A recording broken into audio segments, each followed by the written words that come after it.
Today is September 21st. I'm Terrence Friday with your digital brief. Let's take a look at your top stories. In Macomb County, a person died after a car crashed into a wall. It happened in front of the county's circuit court building last night. This is a photo of that fiery scene. Gratiot between Crocker and Market Street was closed because of the crash. As of now, the road is back open and deputies are currently working to figure out what led to the crash. Investigators believe the driver was the only person in the car.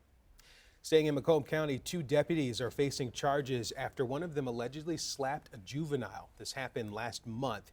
Deputies Derek Reed and Alan Weir were taking the child in over a probation violation. That's when Reed allegedly slapped him.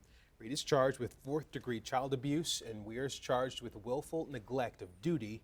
Both are now on paid administrative leave. Detroit police are still searching for answers in the shooting death of an Ecorse High School senior. This happened Monday night near Outer Drive and Fort Street. Investigators say a driver pulled up beside Daniel Kemp and started shooting.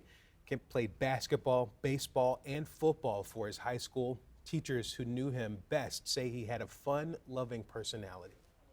It really hit us hard.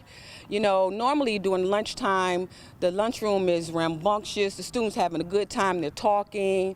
Well, when I walked into the building, it was complete silence.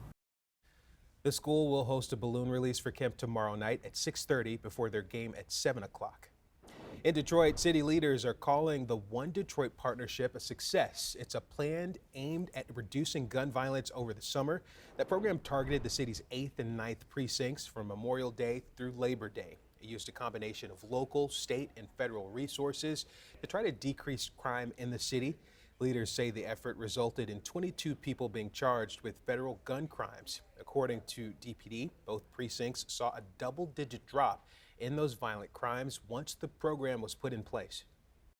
Change in violence is a change in decisions. We got to get people to not commit the crime in the first place, and that means you got to be predictive, and you got to be predictable, and you got to be credible. And so when you start to see these numbers, you say maybe Detroit is finally at the inflection point.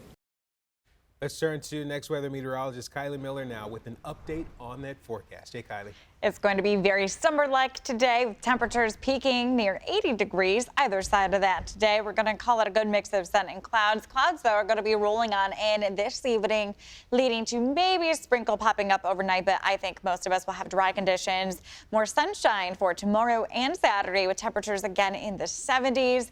For Sunday, a little bit more cloud cover. That's going to roll into the early start of next week. Wednesday, another chance for some rain shower activity, but it will feel like fall for Tuesday and Wednesday, with highs only peaking in the upper 60s.